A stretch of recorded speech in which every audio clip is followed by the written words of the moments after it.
Hello everyone, how is everyone doing? It is your boy Crazyself. I'm really sorry for how long I took to upload another video, but I won't do that again, I promise. So today, we're going to be reacting to some more scare animations, but this is the last of reacting to scare animations, so we're going to be reacting to Incredibly Scary. So he asked me to react to these, as you can see in my other video. The comment is right there. So what I want you to do is go over to his channel and subscribe to him. I know he'll really love that. Thank you very much. So the first one we're going to be reacting to is called Insanely Scary Deep Dark Web Horror Stories.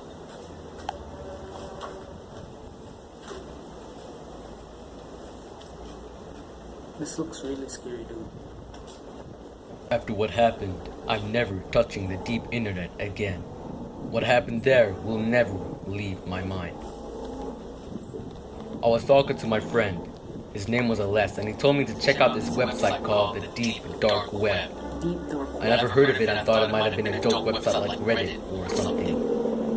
I was completely wrong. I asked him what it was, and he told me it was a creepy website where illegal videos and auctions take place. He did not know much about it, but he told me it was dangerous. Me bored in my room, I went to check out the Deep Dark Web. I know it was a dumb thing to do, but I would have done anything for some quality entertainment. I searched it up on the net, and instantly my screen on my PC froze. I couldn't move the mouse. I hadn't even written on the search bar of the Deep Dark Web. I only got up to the deep. After my screen froze, it didn't unfreeze, but something worse happened. I didn't even touch anything, not even my mouse or my keyboard, but it seemed as if someone was controlling my screen. I stared in terror as I saw what I wrote, the deep turned into the deep dark web by itself. It was not only that, but then the mouse on my screen started to move by itself. It pressed search, and instantly I was welcomed by the deep dark web. The first at the top of the list was human body parts for sale. It caught my eye and I clicked it, hoping it would be fake or a joke. I looked at the description. It said, human body parts for sale. 4 fingers with no nails. A head with no eyes and a arm split in half. I scrolled down and to my horror, I saw the pictures of body parts. They looked like just how the description had said. I clicked off, terrified by what I saw. I don't know why, but something told me to search more. To see what else there was. I saw AKs and other guns being sold. Hitman for sale, but what caught my eye was the title that I saw and said, watch me, but I'm watching you. I clicked on it and the screen was a man with a bloody clown mask.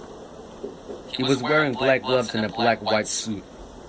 He was standing in a room, and behind him was a person sleeping. He held out a knife. I put it near his throat. In a motion slicing the air.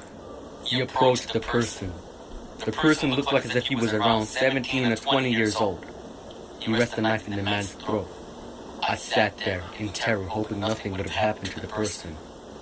The man in the mask put a note to the side of the sleeping person, but it was too far from the camera to read it. I muttered to myself, this man's crazy.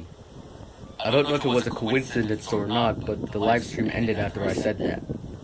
I thought I saw enough for the night, and in shock I tried to go to sleep, uncomfortably, but managed to. I woke up next morning with a sickly smell in my room, as if something was rotten, and next to me was a post-it note. It said nothing on it.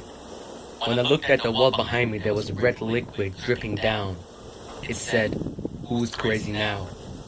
I looked outside my window to see if anyone was there, and I saw my friend. He was lying on my garden, with his throat slit open. Whoa, that was scary as shit. That's why you must not go on the deep web. Never go on the deep web. Never go on the deep web. It's crap. I'm gonna get killed. I get throat slashed. So the next one we're gonna react to is called Home Alone Horror Story. When I was 11 years old, so during what happened I made pretty dumb decisions. You would have no idea how it would feel being 11 years old and this happening to you. So it was a Saturday night and my parents had a meeting that was called from their boss at work. They both had the same job but different shifts. My parents didn't want to bring me since the meeting's going to be around 1 or 2 hours. I would have nothing to do there and would be dying for them.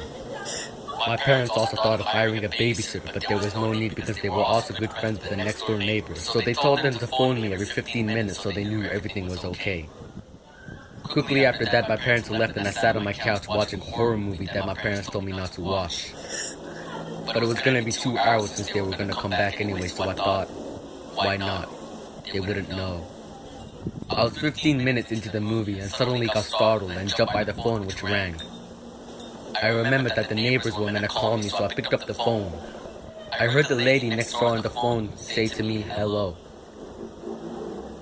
I answered back hello, but me being my 11-year-old self, I immediately after that said that I'm fine and watching a movie because I wanted to get back to watching. She asked me, are you home alone? Being an 11-year-old, I didn't think it was sketchy but weird because I should have known already. I answered yeah, and everything's fine. She replied okay there and hung up the phone. I went to watching my horror movie when suddenly I heard a knock on my front door. I remember my parents telling me to not open the doors for anyone and always check before I do. Quietly, I tried to move to the door peephole to see who it was. It was my neighbor. I was confused until she said out loud, can I come in? I just want to see if everything's okay.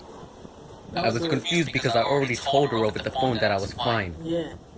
Skeptical, I looked out the window, lifting the curtain as slight as I could and saw my neighbor next to a man who was holding a baseball bat. I quickly got away from the window and stepped back. She asked the same question again, knocking harder on the door. I didn't reply, but instead I just froze. I ran upstairs and took the phone with me so I could call 911 upstairs underneath my bed. Suddenly I heard a loud crash of glass being broken and falling on the floor. I instantly knew it was a living room window, so I held my mouth to not make any sounds. I was shaking and even forgot I had the phone in my hand. Out of nowhere, the phone started ringing and it was my parents. I assumed it might have been them telling me that they were coming home, but I had no time to even think. I picked up the phone and screamed out as soon as I heard someone running up the stairs. I stayed where I was because I couldn't move. I was paralyzed. A person entered my room.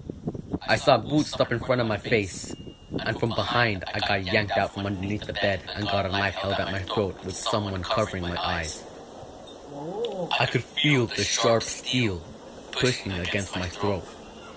From far I could hear the police sirens gaining up on my house and getting louder. The two people ran out of my bed and jumped back outside the window and ran away. I couldn't see what their faces were, but I knew one of them was my neighbor. Police was outside my house as I ran to them with adrenaline pushing me to the max. The neighbor came outside to the police and asked what happened. Instantly I tried to say that she was at my door, but before I could say that I got put in the police car and got driven away. After that, the police asked me a couple of questions to try and find the people. I told them I saw my neighbor at my door, but I never saw who entered my house, and that it was 2 people. Soon later, my parents came to pick me up and we drove back home. When we arrived, I saw the neighbor's house on for sale. I thought they might have moved out. Because they were gone, I thought there was no need to tell my parents who was at the front door. I have never for the last 7 years. I just hope that I will never see my neighbor again. I'll do the same thing, man. So guys, as you can see, it was insanely scary. I want you to go over and subscribe to him. The link is gonna be down in the description. So I'm gonna end the video there. Please like and subscribe, and I'll see you guys in the next video. Bye.